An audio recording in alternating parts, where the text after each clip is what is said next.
Go Racing. Go online. GoRacing.ie. Horse Racing Ireland's official website. Hello and welcome to this week's Horse Racing Ireland racing preview with myself, Sarah Pickford, and my colleague Martin Murphy. Today we're going to be taking a look at Gowran on Saturday the 24th of November.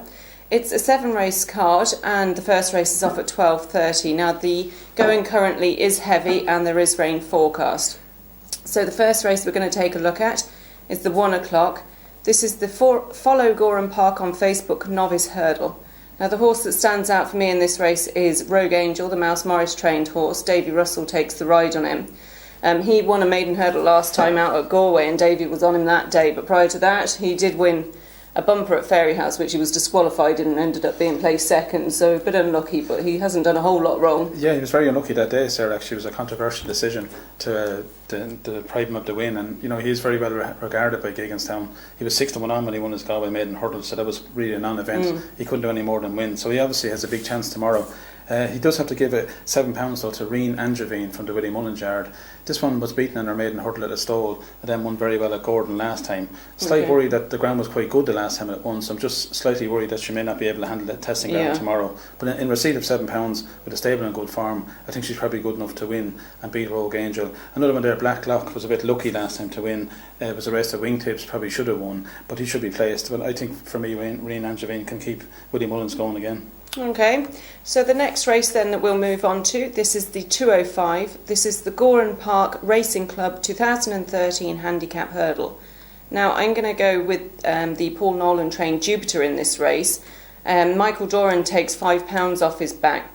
Now he is stepping up in trip to 3 miles, but he seems to go really well on the ground, so it shouldn't be a problem. It shouldn't be a problem. He won well at Punchdown last time, alright, sir, and the ground was very testing at that occasion. So this step up in trip probably will suit him. However, he does have 11 stone 12, so plenty of weight on his back.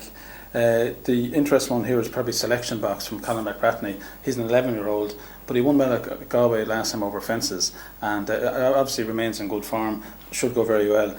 Tony Martin's Tapala was slightly disappointing last time under Brian Cooper. He was favourite, but again, if market support speaks favourably for him, you'd have to respect him. I'm going to take a bit of a chance here on a very old horse called A New Story. He's actually 14 years of age, but he's a former winner of the cross country at Cheltenham. He actually only got beaten ahead there last March, so he still retains plenty of ability.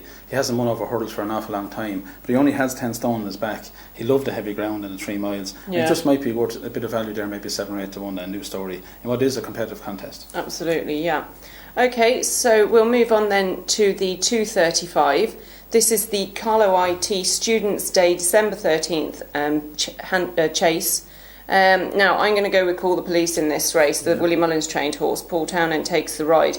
He hasn't won in roughly about a year, but he's been running in some really competitive races. Well, he did, and he was very unlucky at Punchdown at the festival last year. He actually had the race won, as far as I could see, when he came down at the very last fence. So he's the highest rated runner here of 148. And his big rival here is Hidden Cyclone. This one trained by Shark Hanlon. Very decent novice last year. Finished second to Sur de Champ at Leopardstown, which obviously is very good form. He came back and he won in his first start at Naas a couple of weeks ago over an inadequate 2 miles. He beat a decent horse called File Dove on that occasion. So I just think that maybe Hidden Cyclone, with the wind behind his back, he just might be able to give £4 to Call the Police. And what could be a very tight finish. It is a 6-horse race. The very bottom one there, Great Oak, has an each way chance for Mark Enright. But I think it will probably concern the 2 market rivals. And for me, Hidden Cyclone could be a horse going places. He could be an outside bet for the Gold Cup, next March. So if he is to be that level, he's got to be able to beat Call the Police tomorrow. Yeah, absolutely. And is there anything else on the card then that you like? Well, in the opening race at 12:30, the Willie Mullins trained Diacali is a horse that came from France. Now, we introduced a good one there last Wednesday at Fairyhouse to win a 3-hour hurdler, and this Diacali will probably do the same, although he probably will be a short odds. The 310 is an interesting beginner's chase. Again, Willie Mullins has A Up Charlie, which will be well fancied, but I'm going to go with Carniford Lock here, trained by Eddie Harty. It was a good run at Galway last time. He was third to Lyrian Legend in a decent novice chase. He's taken his time to get his act together over fences, but he is proven on heavy ground, so I think that with Mark Walsh on board, he might just be a bit of value to beat Way Up Charlie. Okay, so then as well tomorrow we also have some really competitive racing in Haydock as well. Well, yes, it's the season return of Farmer Gold Cup winner Long Run in the Betfair Chase. Yeah. 6 runners in this, and of course the big rival here is Silviano Conti, trained by Paul Nichols. He was a very good winner of the Charlie Hall Chase a couple of weeks ago, and he's going to be a serious rival probably for all the big races this year, looking ahead to the Gold Cup and that. Ruby Walsh takes them out. Long Run has probably a bit to prove after a little bit disappointing season last year. Yeah. He was second twice to Cotto Star. He is probably going to start favourite here, and it should be a very interesting contest. I'd like to see Long Run come back to form, but the way Silviano Conti won the last time, he could be another one for Nichols and Walsh. Yeah. Okay, so next week's racing then, we'll be taking a look at Fairy House on the Saturday and Sunday. It's the Fairy House Premier Jumps weekend, and shortly now you'll see a summary of our selections on screen. Thank you.